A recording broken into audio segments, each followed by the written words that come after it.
Okay, that's perfect.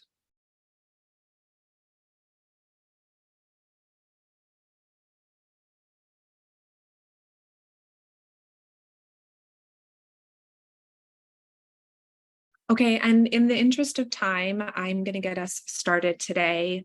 Hello and welcome. I'm Kate Fugit. I'm an objects conservator and the co-chair of the AIC Sustainability Committee. Thank you for joining us for the 5th conversation in this series. If you're joining from anywhere in the US, you've likely experienced unhealthy air quality recently due to an unusually strong fire season in Canada. I think it's clear to everyone that the climate crisis is here. And I was just told that this is depressing, but I'm going to share it anyway. I read an article the other day that pointed out that the weather will never be normal again. And this series, Conversations with Changemakers, is an ongoing series of webinars organized by the AIC Sustainability Committee and the ICON Sustainability Network in response to the urgent need to reduce the energy usage of our field so that we can do our part to ensure that this new normal doesn't become more extreme. We hope in speaking with colleagues who've already made important changes to reduce the energy of their work environments and collaborate across departments to embed sustainability institutionally, you will feel inspired and empowered to do the same. So first, a bit of housekeeping. Please enter questions in the chat at the end of this conversation. We will be reading through them then and hopefully have a chance to share your question with the speakers. During the conversation, please feel free to use the chat to share links, resources, and comments, but please save questions for the end. I just don't want to lose them in the conversation that I hope will happen there. Captioning is enabled, and this event will be recorded and shared on YouTube afterward. So today I am joined by Christopher Dunbrack, Bethann Heinbaugh, and Brock Manville. Chris is an associate buildings manager at the Metropolitan Museum of Art with specific oversight of the MET Cloisters. Chris has worked to improve the MET Cloisters' overall infrastructure, including recommending energy efficient practices, sourcing new equipment that harnesses renewable energy, and developing the museum's resiliency to climate change in the Anthropocene. Sustainability and resiliency is a core focus for Chris, who has been one of the spearheads for the MET's development and implementation of energy conservation efforts. His most ambitious goal is the transition of the MET Cloisters to facility-wide geothermal heating and cooling. Bethann is the head of Preventive Conservation at the National Gallery of Art, where she has been employed for 24 years. She is tasked with managing conservation's responsibility to temporary exhibitions and coordinating the programs for pest management, emergency response, and environmental monitoring for the collection and exhibitions. Most recently, she joined the National Gallery's Sustainability Working Group with particular interest in addressing temporary exhibition issues and practices. Brock Manville is the energy manager at the National Gallery of Art. Working with the operations department, he has led reductions in energy usage and carbon emissions of over 40% since 2010 while maintaining stringent NGA environmental standards. His responsibilities also include development of National Gallery sustainability programs, working with several DEAI initiatives, and project management. So we're going to start by speaking with Chris today, and then we will speak with colleagues from the National Gallery of Art. So Chris, can you talk about what geothermal is and why this is a good choice for the MET Cloisters? Sure. I want to start by saying I'm no expert exclusively on geothermal and what it is, but in the sense in which we're going to approach it here at the Cloisters is we're going to do a closed loop system where we drill holes down into the ground, and we harness that ambient temperature of the earth, anywhere from say 10 feet to 1,500 feet.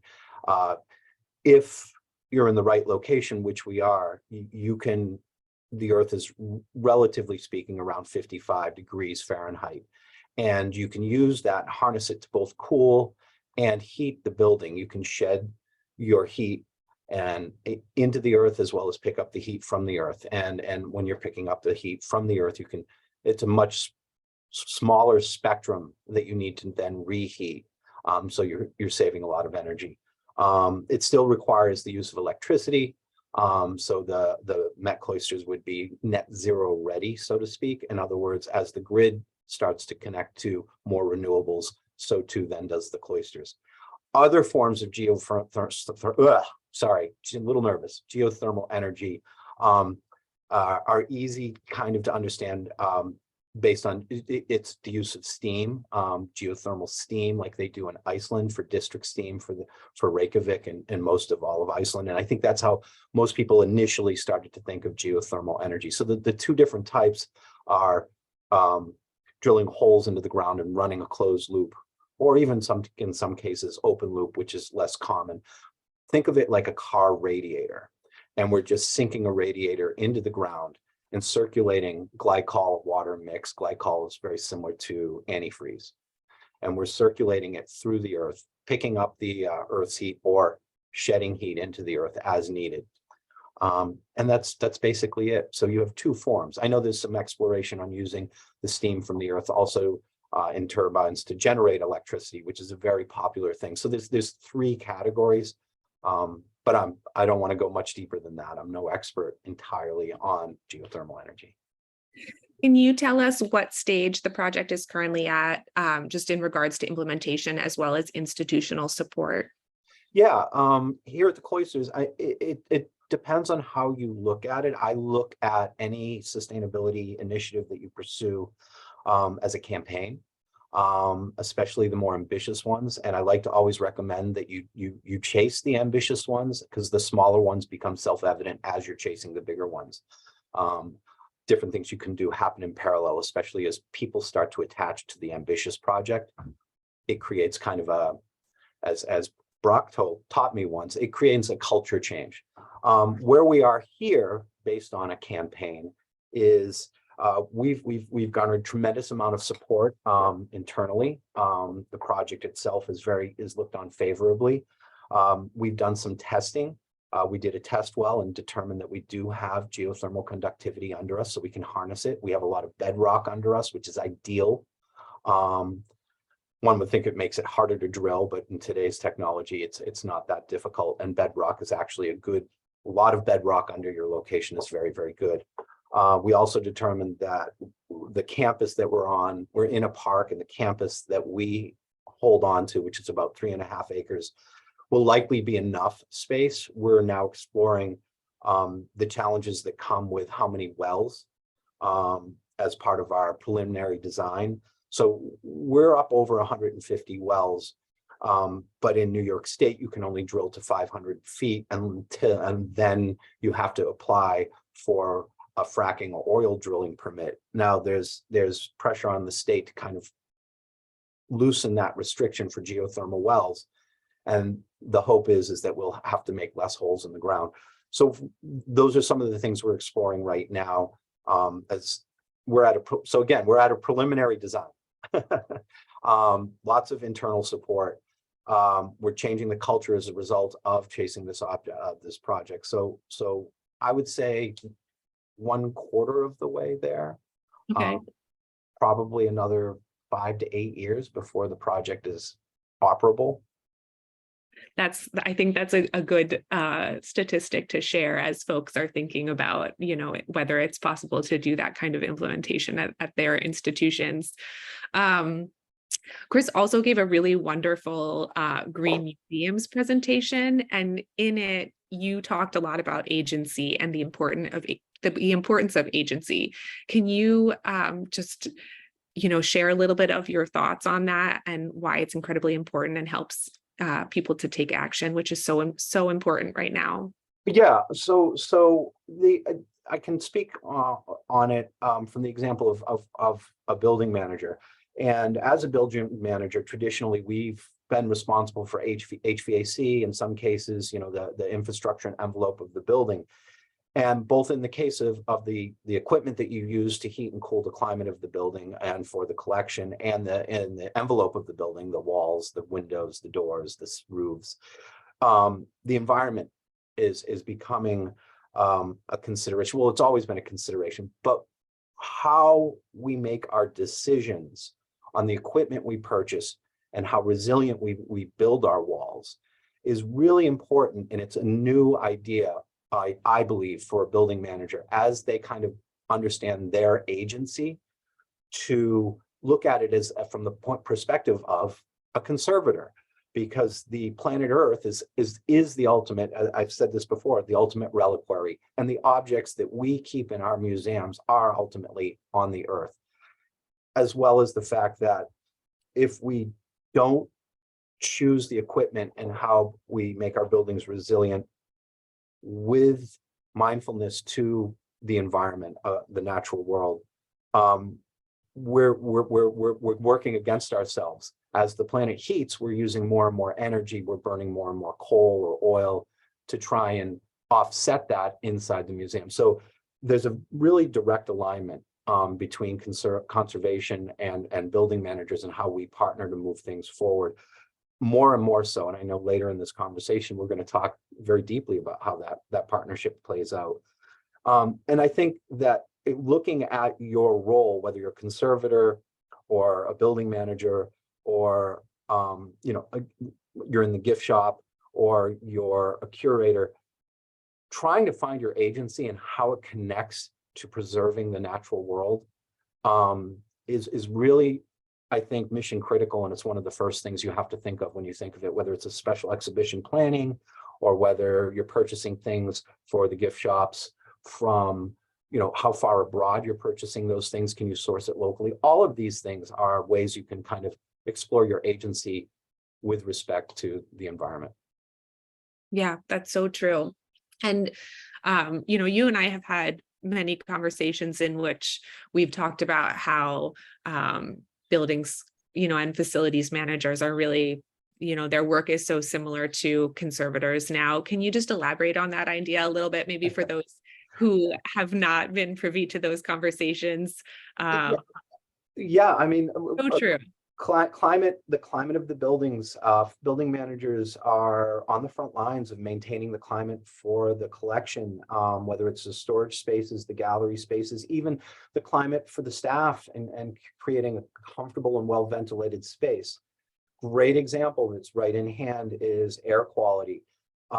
Either the equipment you have in most museums can handle to some degree poor air quality, particulates in the air, but as we replace it or as the equipment is running, we have to consider that, right? So the particulates in the air with the recent fires from Canada, it was a conversation between myself and our curator our conservator here on site about closing the gallery doors. At the Cloisters, we have many gardens. Our doors are open and I'm running my equipment to offset that air harder than I want to.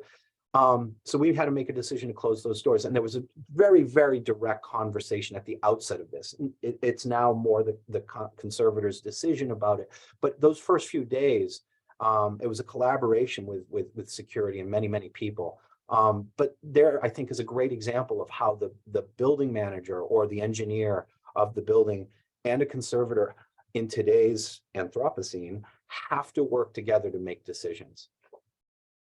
No, that's so great. It really is a partnership, going forward with a really similar goal.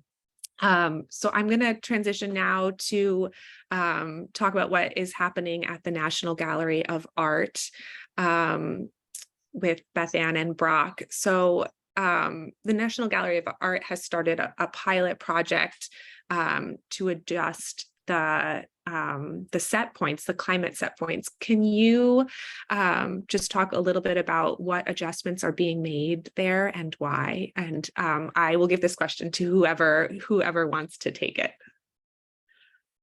I'll go ahead and step up for this one.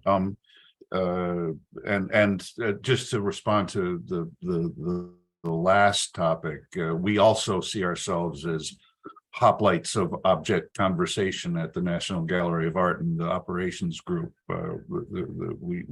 We're in competition with the Great Wall and the pyramids at Giza in terms of playing a long game. And you probably are mostly familiar with the shorthand we use: 70-50. 70 degrees Fahrenheit, 50% relative humidity has been our gallery condition standard forever. It seems like it hasn't really been forever, but that's the standard we begin with. And a quick review of that from the operational perspective, that's a goal, but machines don't really work like that. The control systems have deadbands. So the reality is that if you look at the programming of your HVAC equipment, you'll see that there's a little bit of a gap that has to be there for the systems to function. Otherwise, they would be banging back and forth between heating and cooling and on and off states, and they wouldn't work. So there's always been a little bit of a gap, a range in the reality of maintaining that 70-50 standard. And with that 70-50 standard, there's this is also, I think, fairly common. There's a plus or minus 5 for both degrees Fahrenheit and points of relative humidity that is allowable. The reality is we see ourselves operating an air factory. It's not quite the same as air conditioning an office building. We work hard to keep that 70-50 standard as real as possible. And if we're plus or minus 2, historically, we would be concerned. We want to know why this, where is drift in excess of those, that 2-degree variance coming from. So what we're going to do is allow that 70-50 to drift a little bit from 68-48 in the wintertime to 72-52 in the summertime. This is actually well within the existing allowable standard, and not very far away from the actual necessary deadband in the control of these machines. That plus or minus 5 in the control system has alarms, so that when we cross those thresholds, red lights go on. We're not going to change that. We'll keep the alarms as they are, and continue and double down on our focus of the real priority is controlling the variance so that there aren't jumps in the short term and the measurable in hours from the current standard, and that's what we're going to do. The idea is maybe bigger than the reality in terms of a change from the starting state. Yeah. And so just building on that, then, is there any discussion about, taking it a step further, widening the set points further, or, what are you hoping will come from this? And Bethann, I'll let you take this one. So the short answer is yes. We are hoping that after the pilot phase is over, and we are giving it 12 months from the initial outset, and when we have collected the data on what this modest change has meant in reality, we're going to take another modest step farther to widen those set points. And that will really set off a lot of policy change here in how we are caring for our more vulnerable objects in the collection, how we are storing things. But the goal is, let's get the data back from this pilot run and see how much farther we can really take those settings, have our energy benefit without a substantial change in the actual environmental conditions that we're experiencing in our art containing spaces. And I would imagine that, there's a lot of thinking already happening about ways that, you can, protect and isolate the most vulnerable art. Can you talk about some of the things that you have in mind and are hoping to implement if you can, widen the set points or continue widening the set points, I should say? Sure thing.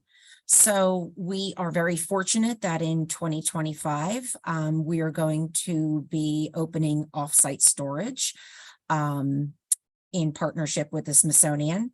And that facility is being built to a gold LEED standard with geothermal heating and cooling. Very exciting. We're very happy about this new facility. So a large amount of our collection will be stored there, where keeping customized environments is much more environmentally friendly, easier to do, will cost less, et cetera, et cetera. It's going to be just really state-of-the-art wonderful. But then back on campus where we don't have that kind of capability, we need to look at our vulnerable objects on the piece level. And what can we do to provide for them the environment that will preserve them the best? As it stands, most of our very vulnerable materials are already protected additionally in display cases or microclimate packages within their frames. So it's not a very steep climb for us on that. But we do anticipate, as we nudge to wider and wider settings, that we're going to have to look at the collection that is here on display and make decisions about how we additionally protect those things on the piece level. And so when you are thinking about what needs to be potentially protected, it sounds like, you already know a lot of those pieces, but how else are you identifying what you might want to isolate? Are you looking at records? Are you speaking with curators? So at this preliminary stage, we are waiting to see how the data comes back so that we can really look at the humidity conditions in various places in the building and pulling out anything that might be more challenging for us to control. When we have that information, we're going to sit down with the curators, we're going to sit down with facilities and say, we might need to think differently about how some of these things are displayed based on these conditions. And we're going to work it through. It's going to be an ongoing conversation. I love Chris's use of the word campaign. And we're going to cross those bridges when we get there. That makes a lot of sense. Because just thinking about how, these really large institutions that are in many instances a combination of multiple buildings that have been combined and kind of retrofitted, you often have, HVAC systems that control multiple galleries that seem, very far away from each other. So I would imagine that there is the, potential to have to make some curatorial changes. And is that something that you are thinking about now, or have these conversations kind of been happening on that level? And I guess this is a question for both Brock and Bethann, because Brock, you're very aware of the the HVAC capabilities there. Well, let me jump in and say that in terms of delivering conditions tailored to specific objects or sets of objects, that's a thing we already do. And one of the concepts that is important to this conversation is the idea of loans and the loan agreements and loan. The proof of fitness is a phrase that makes operations guys blood run cold, or it used to, until we actually saw the data from some other institutions and we realized we weren't we weren't doing that badly. But we do regularly get loaned objects that require something a little different from our regular 70/50, and our equipment, our campus uses air washers as designed in 1904 by dear old Willis Carrier to create our environment, interior environment. There are issues with the energy use of that type of HVAC equipment, but we can make whatever an object requires. We have a great deal of power and authority over the actual conditions inside, and so we do that when we get in a loan agreement that needs a little extra humidity. That's easy for us, but it is only possible given the footprint of the existing footprint of the mechanical layout. What I look forward to in the future is we're in the middle of a review of our capital planning, and the whole planet is in the middle of a review of the importance of sustainability. I'm looking forward to combining those energies and having our internal conversation where our capital planning and architecture teams and our facility team and our curatorial conservation and exhibition teams are working together to figure out the best way forward so that we can take the correct care with our objects and at the same time cut down on the impact on the environment, the carbon footprint of the institution. Yeah.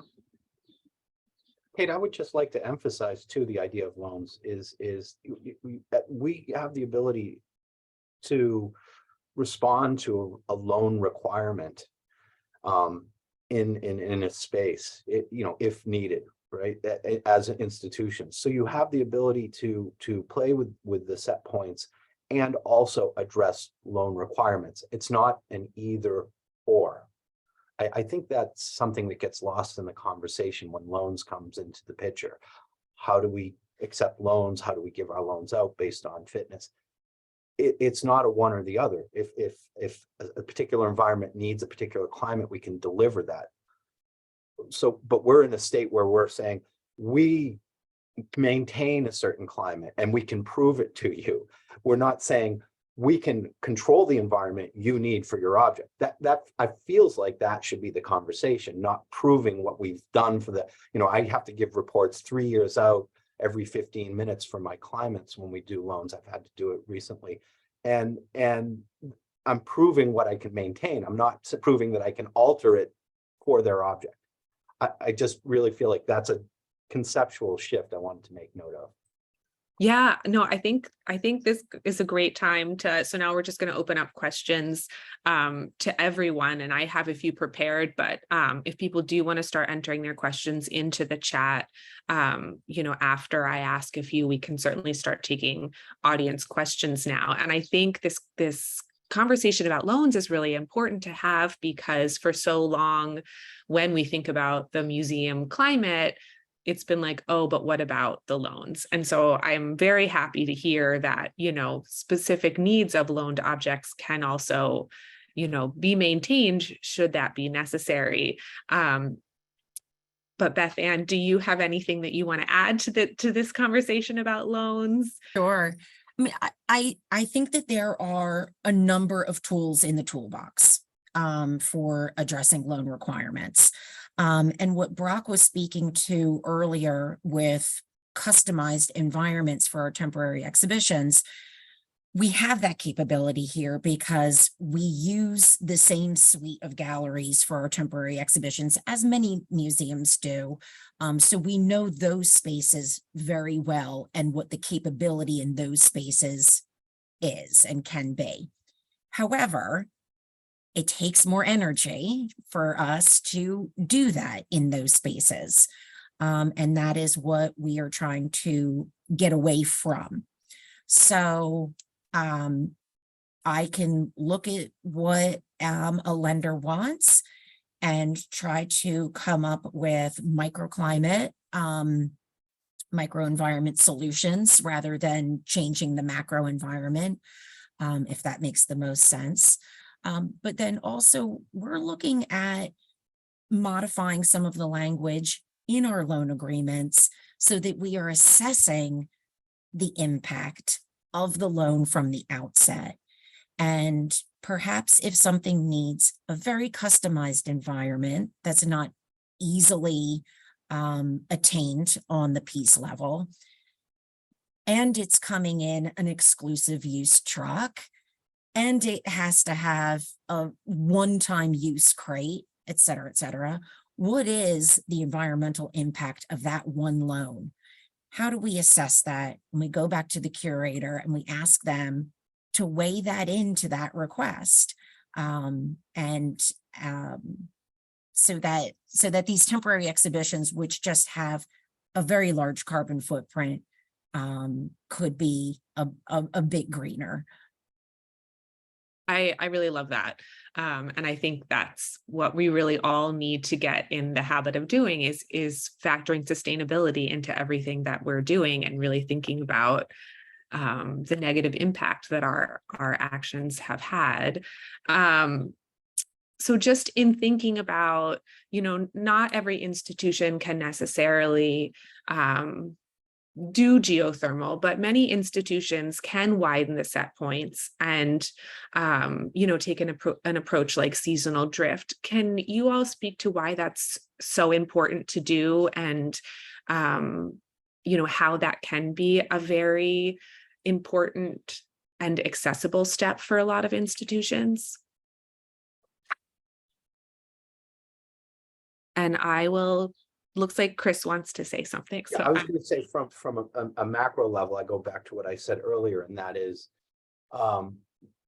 lowering our energy consumption is going to lower the energy production need as well, which ultimately means we're polluting the earth less.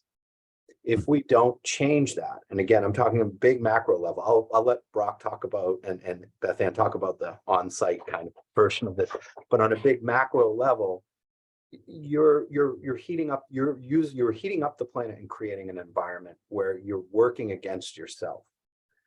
By broadening the set points, you're reducing that energy consumption, and instantaneously that resonates out.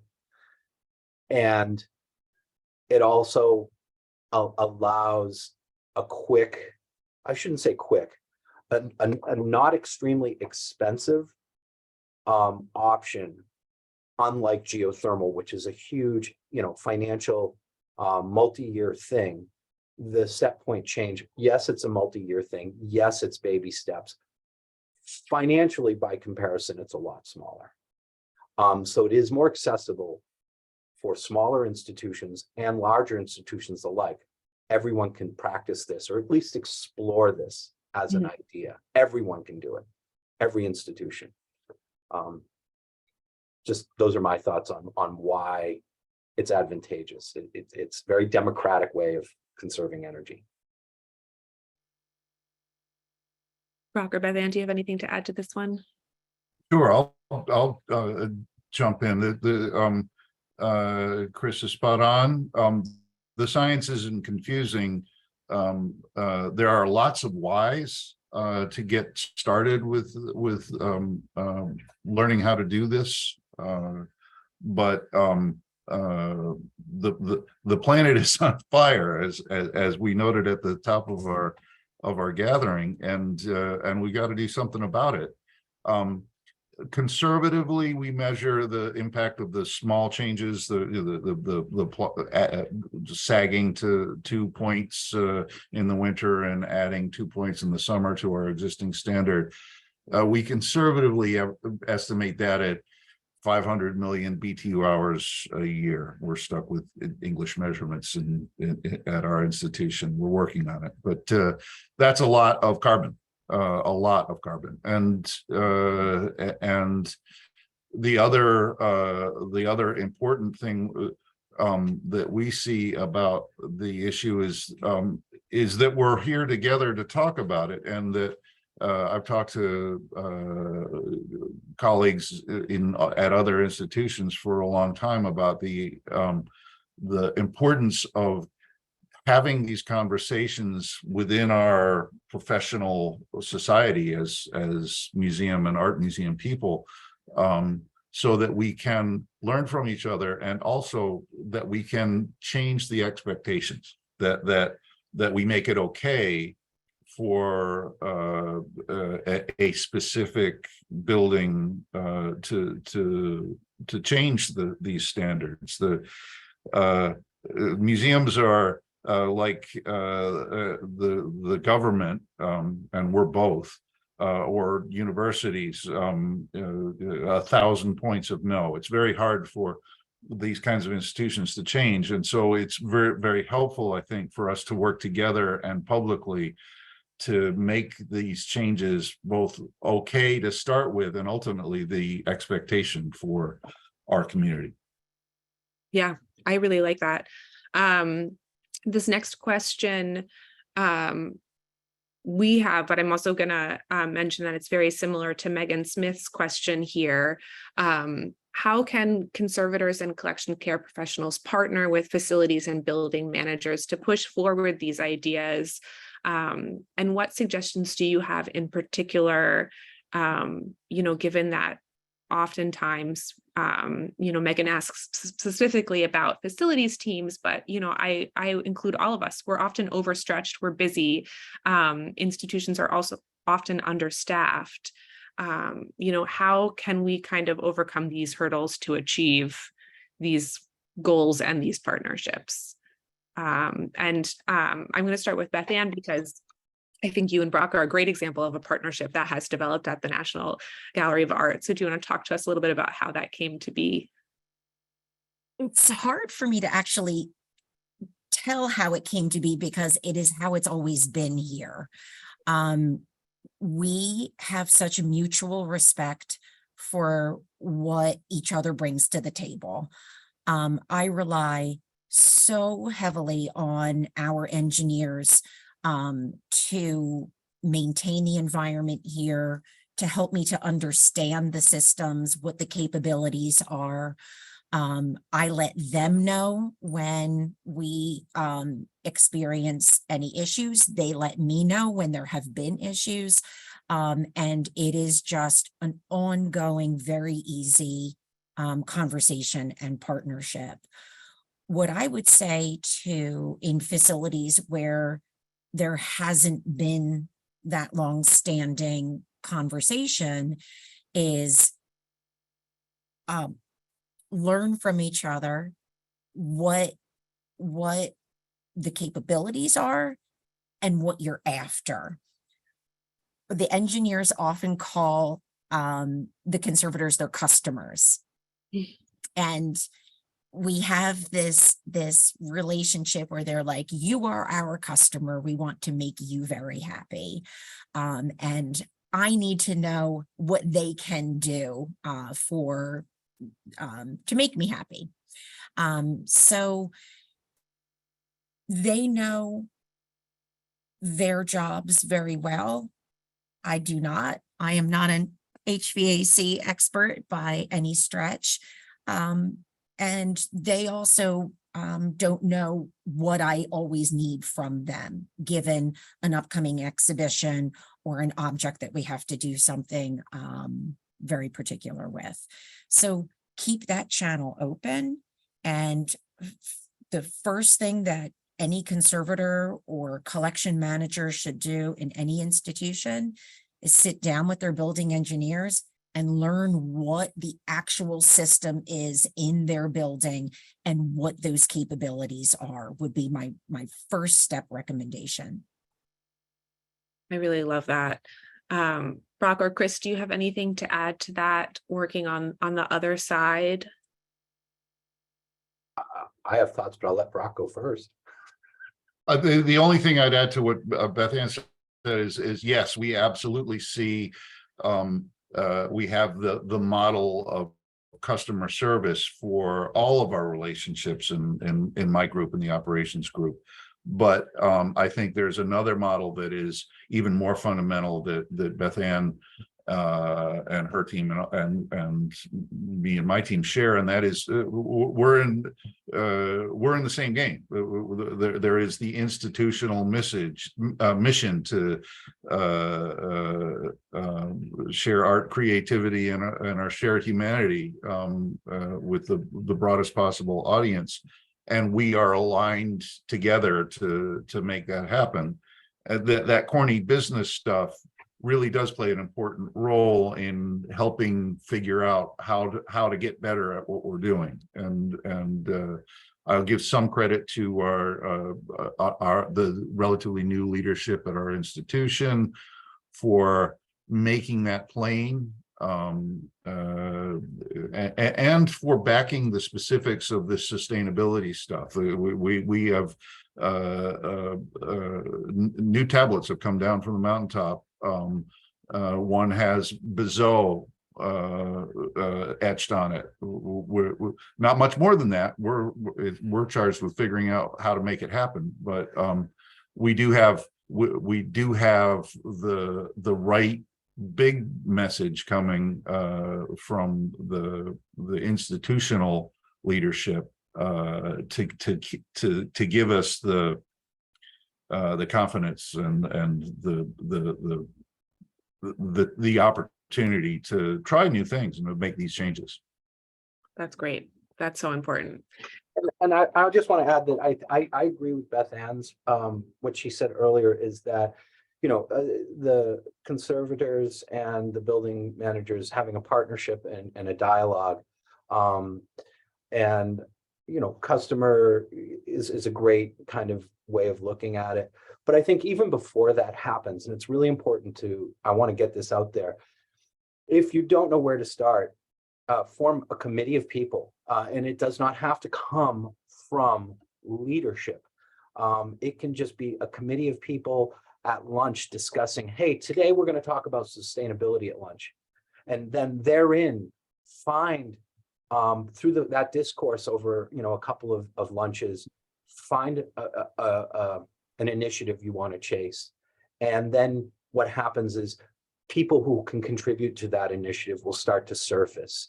I think traditionally, in this context, it's the conservators and the building managers talking about energy, right? The conservators have their goals for preservation. Building managers need to maintain that, but we now see, hey, but to maintain that, I'm destroying the larger, you know, the larger museum of the earth. But I think you know, it could be somebody, it could be a security officer in that same meeting that may suggest something that we all gives us pause and we look at. So I think that the very first thing you can do as you're searching is form a group of people and prioritize the discussion to be about sustainability. It can come from leadership or it can come from the bottom up. It can very much be a grassroots thing. And I think everybody has bought into this. We know it's happening. So you will pick up support and supporters. You will pick up ideas. So I just want to stress that. It include a large group of people. Excuse me, when you don't know where to start, and you'll find your way. Which, by the way, Chris, is how we met, isn't it? In a cross-institutional sort of way. Yeah, and we have a sustainability committee and subcommittees here at the Met. And you were the guest person at one of our subcommittees, and it definitely brought up more people to the table, created more support, and also it expanded the different things we could do. And so I think that that's where you start. You start by getting a coalition together of anyone who's interested with sustainability and resiliency as the priority. I really love that. I think that's a really nice segue to this next question, which is what has been effective at each of your institutions for gaining support for these projects, and who has been essential in helping to facilitate moving them forward?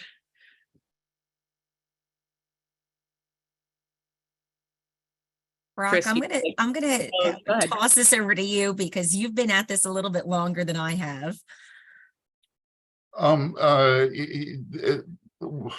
One thing that this work requires in institutions, well, like mine, and my notes and Chris's notes about what life is like inside the walls of our institutions suggest some pretty deep similarities. Change is hard for museums, and so the antidote for that is irrational and energetic optimism.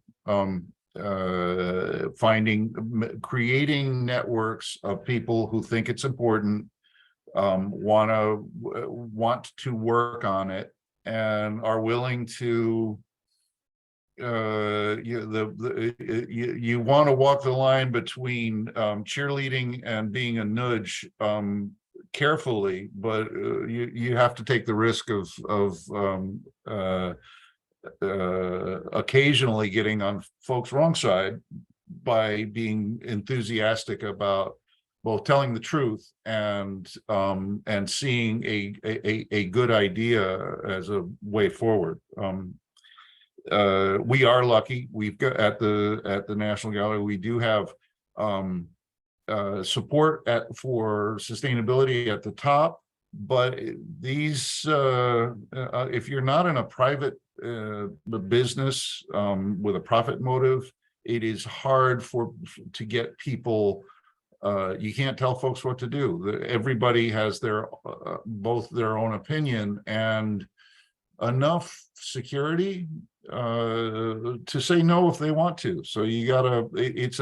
I describe it as inside sales. You need to be confident, relentless, and patient. Yeah, That's great. I would add to what Brock says that first off, here at the Met, we also have been very fortunate, and there's been tremendous support as different goals and ambitions have been identified. I think that the challenge for big institutions as well as little, as you start to identify different goals and initiatives to try and help, is the dollars, right? And we all know that. So I think, that's what we're casting around for now, but there's definitely, as the idea materializes, I think you will find that there is internal support at all levels of your institutions with regard to sustainability.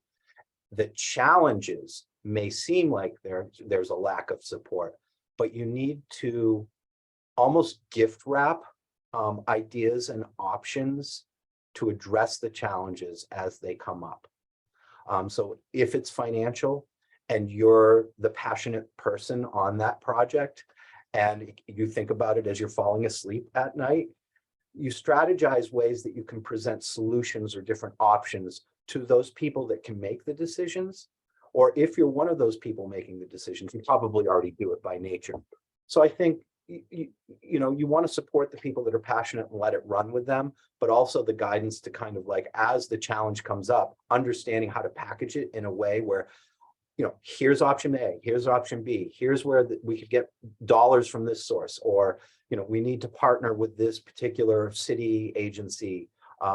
If you happen to be a municipal institution, you start to kind of imagine ways to gift wrap things to kind of make the need to, or the decisions happen. Because I think so often, at least in my position, I've seen in the past, where you come up with a great initiative and you drop it on leadership's desk, and then you wait for them to kind of act on it.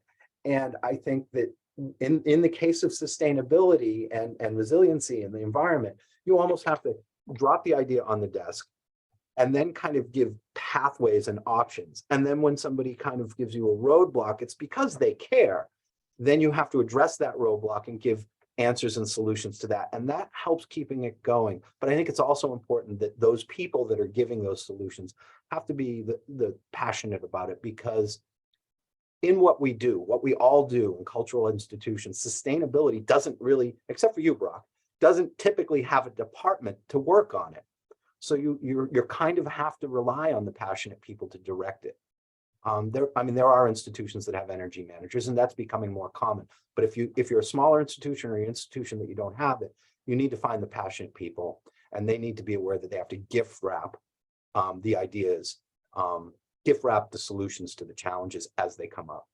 And we're finding that if what we are trying to attain can be done incrementally, then that has been easier to roll out than swinging for the fences. So the set points, the temperature and humidity set points are a perfect example of a goal that can be attained in increments. And saying that there are review times and pivot moments has really helped us to get over the start line on this initiative. And I think that that's true for many of the other things that Brock and the larger sustainability group here at the National Gallery are working on. How do we get to each of these goals in increments? And that has been a lot more palatable. So there are two really And great that's gift wrapping, right? That's the gift wrapping. Yeah. There are two really great questions in the chat that I'm going to address or I'm going to ask before this ends. I'm going to start with the most recent one just because I think it is building on this conversation that we're already having. So Griffith Mann has asked, what should be the role of institutional leaders in embracing these efforts? Many of these initiatives seem more broadly embraced the lower you go in the institution. And that has definitely been my experience at places that I've worked too. And you have all noted that you do have that institutional support. But, what should we be asking of the leadership in these large institutions when it comes to sustainability? A clear statement of commitment to strategic commitment to progress on a vision. We may not, I certainly don't always think that every decision that gets made by senior leadership is impeccable, but I am deeply grateful that the clear statement of strategic commitment to sustainability was made early and is continuing to be made. At that point, it really has to be the work of people who are standing next to the actual problems to figure out how to act. You wouldn't want the leadership to prescribe solutions to things. Those solutions won't be as good as solutions developed by people who have the problem directly in front of them.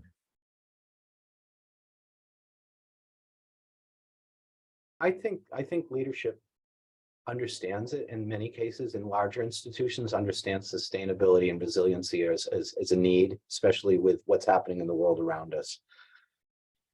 I think that having having internally and even externally, like a symposium where leadership kind of gets together on this topic and not one topic amongst many, might be advantageous, but it's tough for me to comment on that. I appreciate Mr. Mann's question because I'm not leadership, right? We're the paladins of leadership in some ways and trying to get things done. And so I don't know, but I would say that, yeah, a specific meeting, focus, symposium, internally, externally, on the subject of sustainability and resiliency initiatives could move the ball forward, because it kind of earmarks it as an important thing, as much as the objects, as much as the financial stability of a building or the museum, right? It kind of elevates the conversation a little bit. So but I don't know how they are talking about it, but from my perspective, that might be a first step.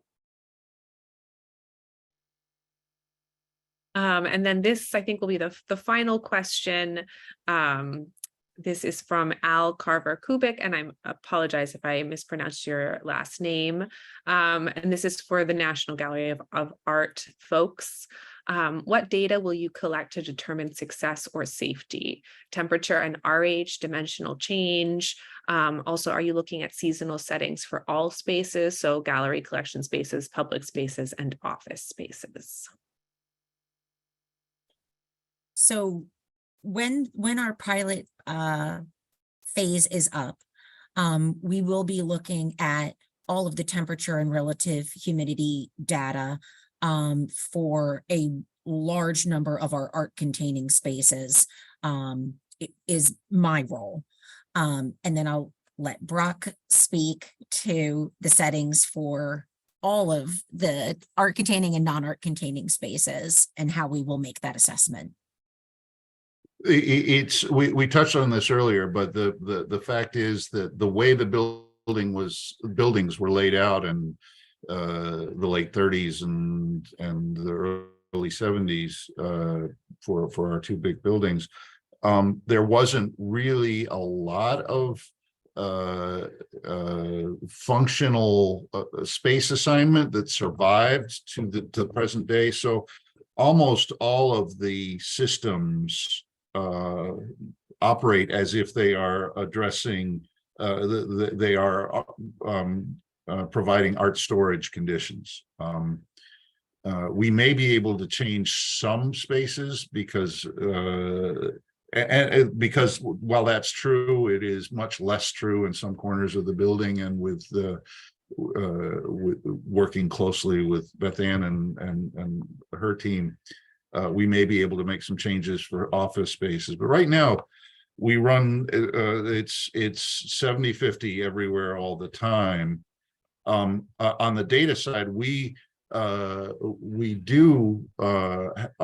lucky. We have a very extensive building automation system that collects and has collected for many years detailed condition data for almost every room in the 1.5 million square feet. So we will have a lot of data to review. And going forward, how we assign spaces and how we lay out future mechanical systems as we replace them, this is a great place for us to look at ways to cut our carbon impact. That's a great point. So we have 2 more minutes. Is there anything that any of you just want to add unprompted that you think it's important to communicate today? And it's okay if it's a no. I do have one.